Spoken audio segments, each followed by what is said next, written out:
Hi folks, you're with Tacitus today, your pushback channel. In this, thank you for joining this live stream. In this essay, I'd like to talk about the dirty tricks outfit that the Democrats, or more the globalists, I think, and the Democrats being globalist stooges, but the dirty tricks brigade and the goon squad that they've got to silence any opposition or anyone or any group who isn't going along with the globalist project or is questioning it even. And we mustn't sell these guys short. They've got ways of making your life miserable and coming after you and using the power of the state to do it.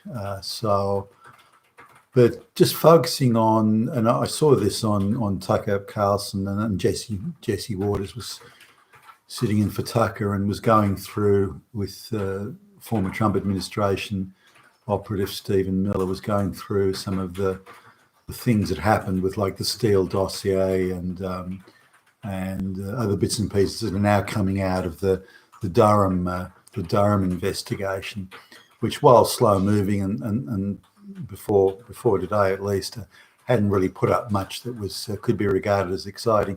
This seems to be something quite major, and it's the dots sort of were already connected, but now there's confessions and names and dates and who said what to who and who paid for this, and the money trails being followed, and so if I've understood it correctly, effectively an outfit funded by the Hillary Clinton campaign and the Democrats got a Russian guy and this Christopher Steele together to cook up what was supposed to be research. I'm not sure I'd use that term, fit up maybe, but research that or report that would make Donald Trump look bad and would bolster Hillary's chances at presidency and diminish it with Donald Trump's. Now,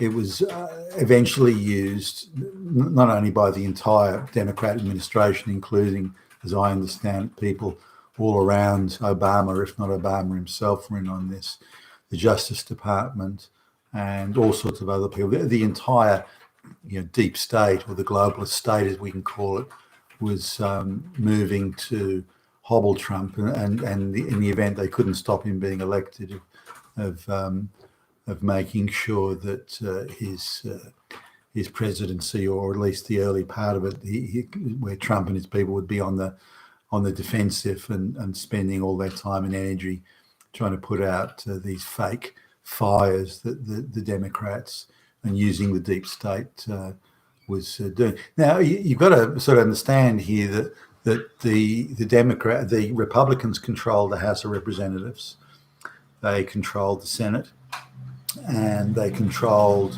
They had a Republican president in the White House, and yet, in spite of all that, the deep state was able to operate unopposed, with barely anyone standing up against it. Now, I don't think the Trump team handled it very well. I think first off they thought it would blow over, and then there's nothing to worry about. The inquiry will go nowhere, and I don't think they appreciated the extent to which the deep state was using it as a device to undermine the President Trump's program and undermine his policies and so on.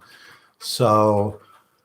And I think there's quite a few people in the Republican Party that were quietly going along with that. The Democrat Party definitely, but there were enough Republicans that were happy to see President Trump twisting in the wind, and so they just stood back and let it happen. And there are very few people that were prepared to take on the deep state. If Trump had been around, surrounded by people and also the people in the House and the Senate who were prepared to take on the deep state, they probably could have cleaned it out then. They had a 2-year window where they probably could have done it if they'd acted decisively.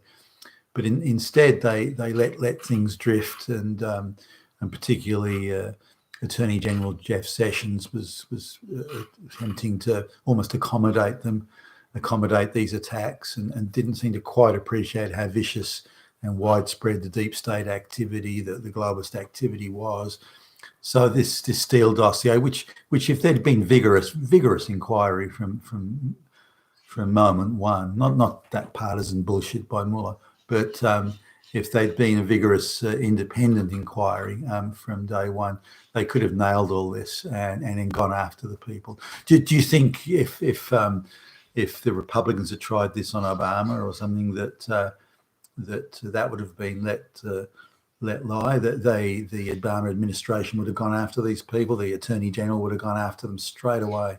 There'd have been all sorts of inquiries and vigorous tax audits of people that they wanted to take. Not that I'm suggesting that's the way to go about it, far from it, but if the Democrats had been attacked in that same way, they would have turned around and marshaled all the resources at their disposal to fight back. But the fight back from Trump's team and from the Attorney General Jeff Sessions was tepid, to say the least, if not tame. And sure, I get it. They look at the claims and say, well, these claims are just absolute nonsense. It's not going to go anywhere. Those guys will burn themselves out, and then it'll be the end of it. But they just didn't quite appreciate the reach and the extent of the deep. Bear in mind that the deep state has no political power. They don't control the presidency, the Senate, or the House, and yet they were able to command all the resources of the Justice Department, the FBI, the CIA. All of that's controlled by the deep state and is being used to go against Trump. Now, again, all the elected people who supposedly have the power, they were all Republican or Republican majorities, and yet still the deep state was able to attack Trump at will, his administration at will. They could do almost whatever they wanted. They could leak stuff to the media. The media would spew it out with glee and delight. It was a tough time, and in my view, at least, the Trump team didn't really seem to wake up to the extent of this until 18 months or so had gone by. And by the time I think they started to realise the extent of it, they'd lost control of the House of Representatives. And then the Democrats were forming committees to come after them again. So the entire 4 years was just a pile on of fabricated nonsense and all sorts of fabrications. Everything from prostitutes in Moscow to just went on and on. Russian disinformation, Russian agents, and so on, and all funded by the Democrats or by the Clinton campaign. None of it was worth the jot. It was all bullshit. But it didn't matter. The globalists, the deep state, call them if you want, and their stooges, the Democrats. The Democrats are the party of the globalization. They just wanted to use anything to frustrate and hamper Trump, and they were quite good at it. I think they thought Hillary would win, but the way they swung into operation so quickly, and the way the Justice Department, the FBI, and deep state operatives in there, were, and some of them weren't impressive people. They were just loyal to the globalist deep state. That's all. I listened to some of them being interviewed or being asked questions in inquiries and so on. They're not bright or clever people. They're just stooges and flunkies that are, they're attack dogs. That's all they are. And they were let loose with a lot of support and a lot of protection. And some of these people should have, in my view, gone to prison. But instead they got at best a slap on the wrist or got fired or something like that. And many of these people are going off to get better jobs. They've been quite well looked after. But